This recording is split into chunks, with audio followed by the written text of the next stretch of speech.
What is up, party people and fine friends? Welcome back to the movie. It has been entirely too long since I said those words, hasn't it? I don't really know where to begin. Uh, Part of me feels like an entire reintroduction is kind of necessary because I do know that there are people who don't know who I am. Um, but I feel like I keep re-explaining myself, and I feel like it's never quite done. And that's kind of the whole point of this, isn't it? Um, the movement as a whole is the idea of self-exploration and self-discovery. Not just for me. That's why this is the Rhino. As I am Rhino, this is my movement towards self-discovery.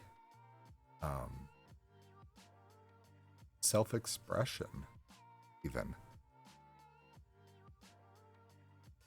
You're your own movement. Remember that, first and foremost. So yeah, it's been a while since I've made longer form content. Any kind of video update about what's going on. And part of it was just depression. But to be very honest, I think my last long form video talked about how I wasn't losing the weight that I thought I was going to lose after my first initial big weight loss, and how I was trying to be okay with it, and I was going to be okay with it, and I wasn't as okay with it as I told myself I was going to be.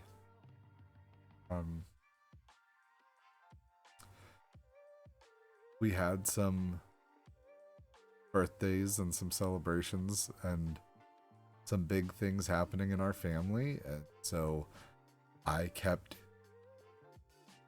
enjoying myself, which I don't know. I don't owe weight loss to anybody, so I'm going to eat meals out with my family and celebrate things with my family. I don't think that requires any explanation. I did it, and I think I kind of came to the realization that there was a lot of unnecessary stress I was trying to put on myself to hit these big weight loss numbers in these short amount of time. And look, I went into that knowing that it wasn't healthy. I know these big transformation challenges are never what they're supposed to be. You know? I try to use them as this idea of like, here's my kicking off point. Here's where I'm going to lose a bunch of weight in a short amount of time to really jumpstart me on getting to my goals and achieving the things I want to achieve. And it never is that. It mostly reminds me of my unhealthy response to restrictive eating. And my very bad binging cycles. And even as I acknowledge those things, I still do them. I know that I'm making poor decisions. I know that I'm going to roller coaster yo-yo my way through these challenges and end up coming out at the end of 8 or 10 or 12 or however many weeks feeling worse.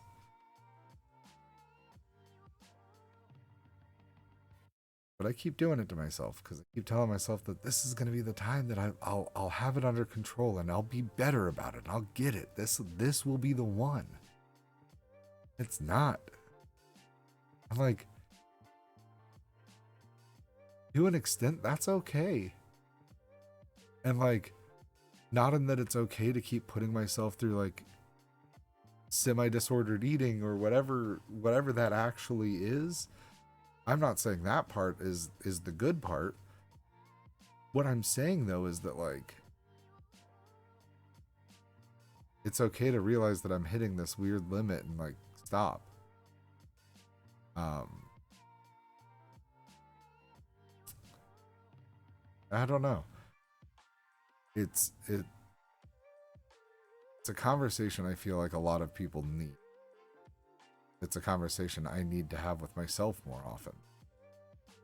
But like, I was at work yesterday and I was getting complimented on the positive energy that I bring in to my workplace. And I was like, yeah, well, you know, I really try. I try to be a positive person. I try to bring in, you know, this positive light. And my boss was like, do you? I'm sorry. Do you try? Like, is it something that doesn't come natural? Do you actually try? And I was like, well, it's definitely not forced. And I do still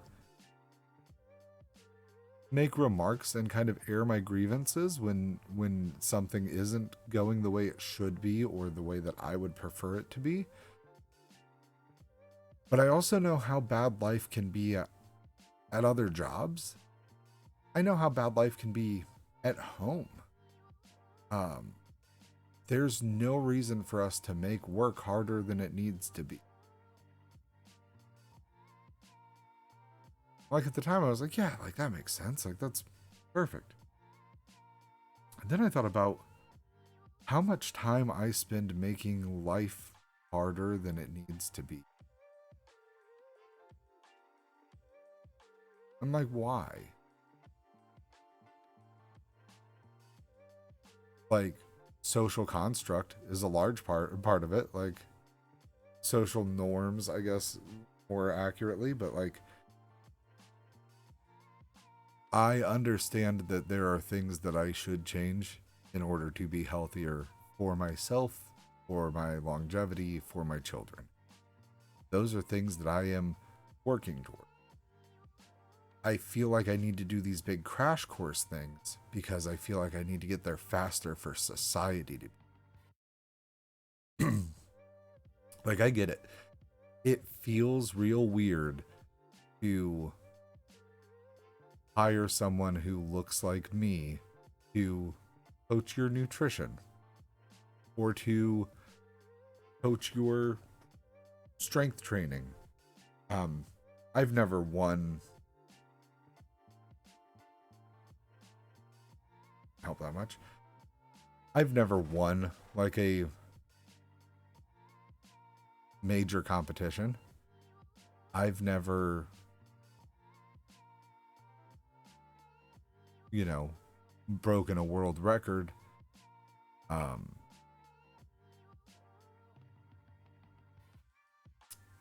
I'm overweight by all counts. I'm obese by the general understanding. And like, yeah, okay, that's fair. If I crash diet myself to be thinner, does that mean that the knowledge that I received in pursuit of my diploma in nutrition is better? If I starve myself to a lean body mass, like a low body fat percentage, does my brain work better to make the meal programs that I write more beneficial to your body? Does winning an 8-week challenge suddenly make me better at training you how to have a stronger, more physically capable body? I don't. Why are those things that I've decided need to happen? And like, I get it. A bodybuilding athlete may never ever look at somebody who looks like me and be like, that's the dude who's going to help coach me to get stage conditioned. Well, I know what to do. I know how to teach you to do that. I know the way to write a meal plan for you to get stage ready.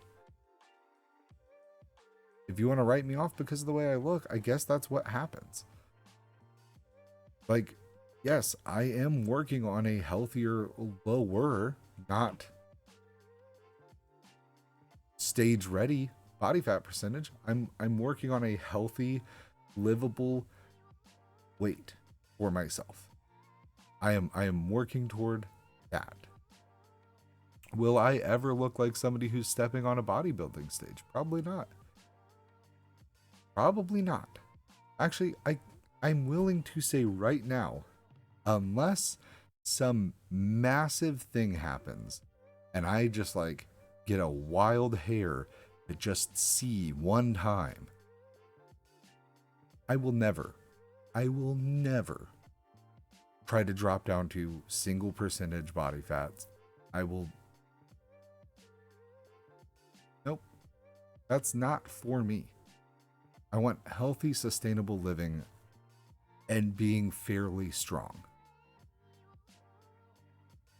I want to be strong enough that there's not a thing that my life can really throw at me that I go, I physically am not strong enough to do.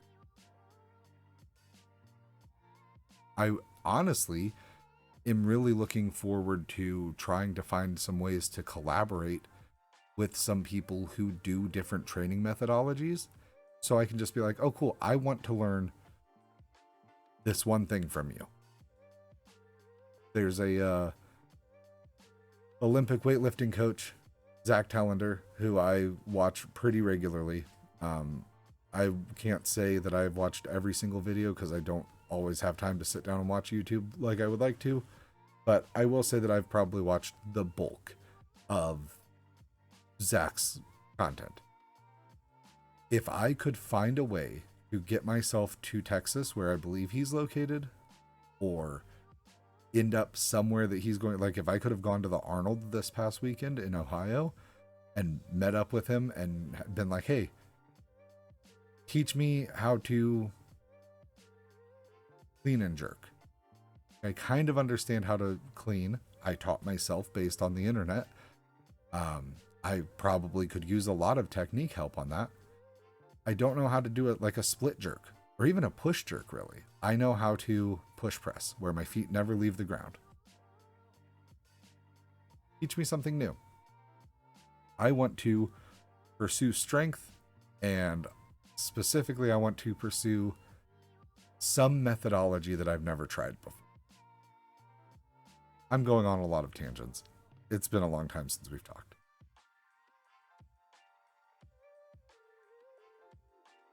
It's just trying to realize there's going to be a train horn in the background for a little bit. I'm sorry. I can't stop the train. I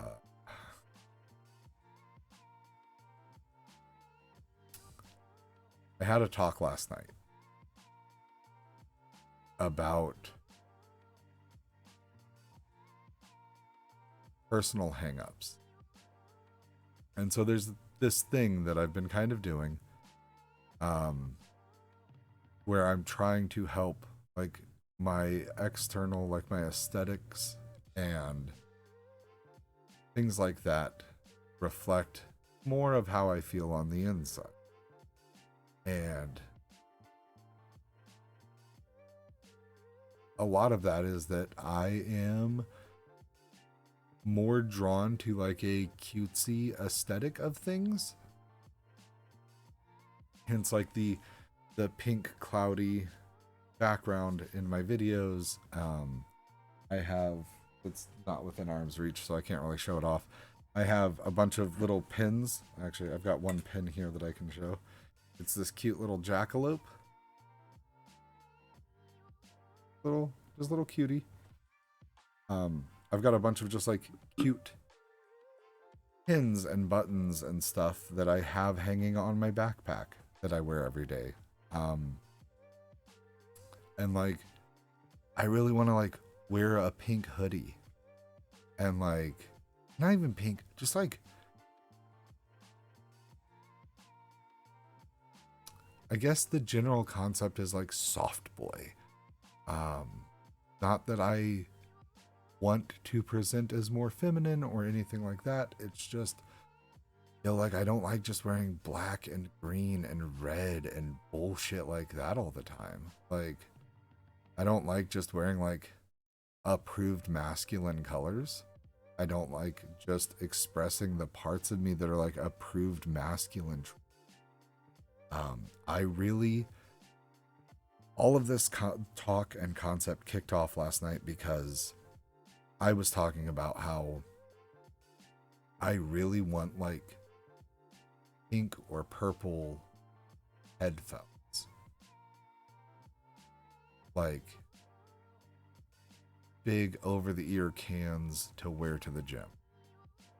And like, I don't know if it's because of being in a small town. I don't know if it's just strictly the internal hangups or if it's a combination of the two of them. But like, if I spend the money on the headphones that I think are cute, the ones that I think I would like to be wearing, I know it just takes one hit of self-consciousness, one hit of like, everybody at the gym is staring at me because I'm a fucking weirdo, and I stop. I don't wear the headphones that I like anymore. I come up with an excuse for why I'm wearing the pink head. I hide me because it's easier than dealing with other people not understanding it.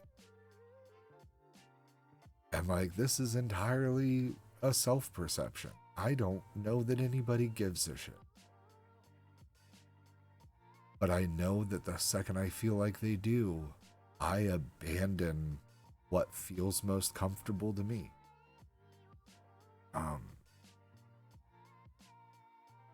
It's why I don't do a lot of the things I want to do. I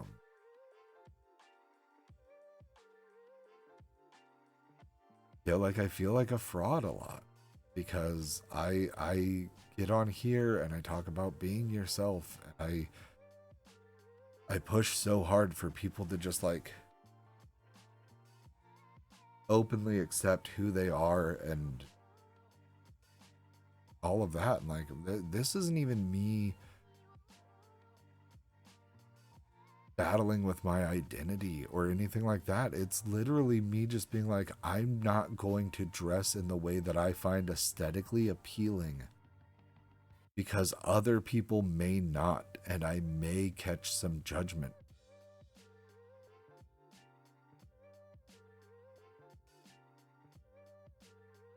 And like, probably a lot of it is rooted in like,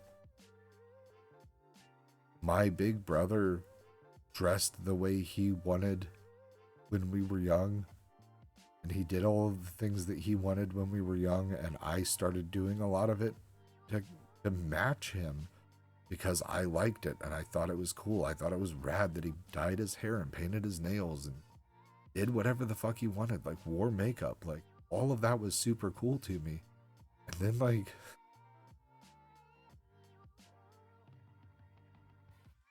he got like jumped at school for it, and he got suspended from school for his own safety instead of suspending the people who hurt him. And we went to the same school at that point, and like, I still had to go be around those people and suddenly didn't feel safe doing the things I wanted to do. And like, I'm just now unpacking that this is a thing. But like,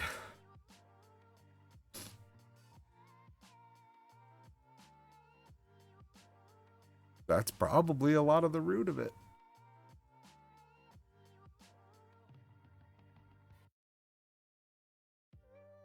Yeah, this is a fucked up Wednesday to have. Oh, and I know I'm cursing a lot. I don't even...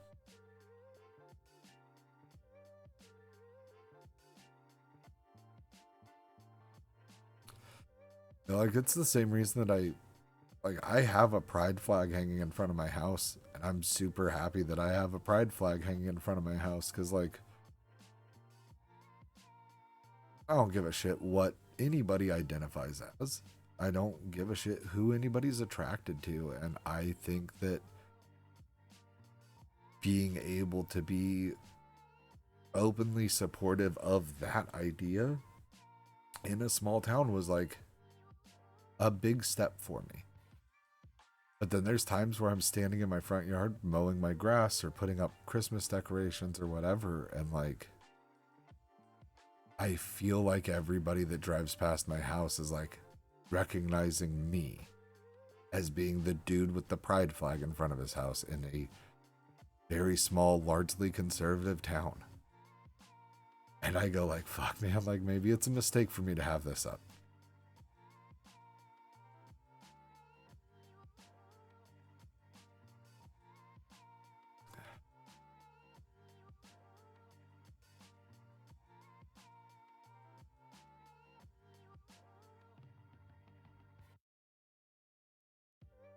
I don't know, man.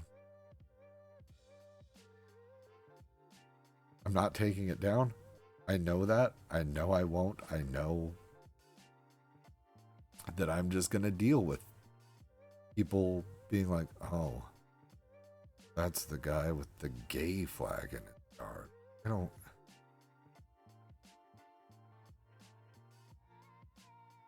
Morally, I can't take it down. But then there's part of me that maybe that's the stigma that's making me not want to make the clothes that I want to make and wear the headphones and do the things that I think would be more true to who I am, because, like, now they've already got the gay flag to hold against me. What's next?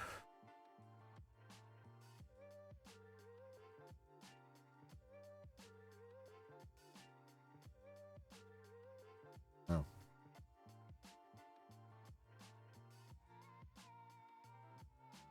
I can say wholeheartedly this is not the video I quite expected to be making today. But I don't know. Perception's a bitch. Even when it's self-imposed perception.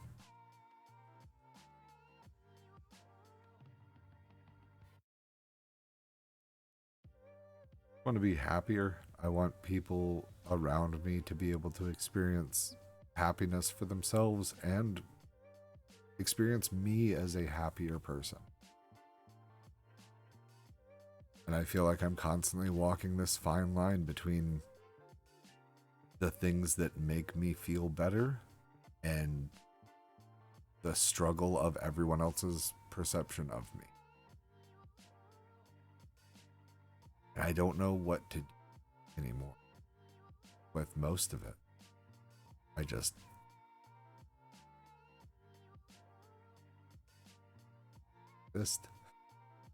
here at this point.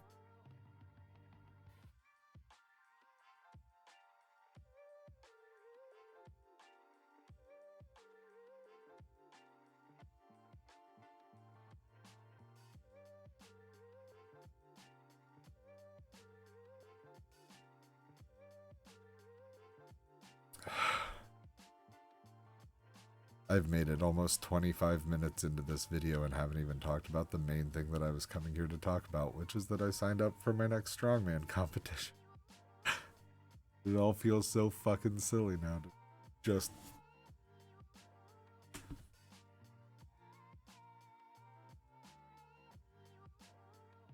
Anyway. I've got about 10 weeks of training until I compete again. And my goal is to make 1 or 2 videos a week here, these longer form videos, and hopefully not just ramble about how shitty I feel for trying to be myself. Hopefully a lot more being able to talk about how training's going and how I'm feeling, things like that. But Self-discovery, self-exploration, right? What we're here for.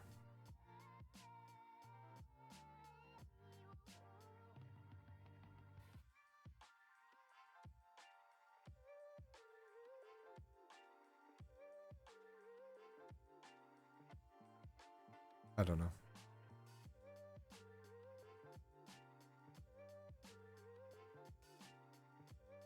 I don't really know how to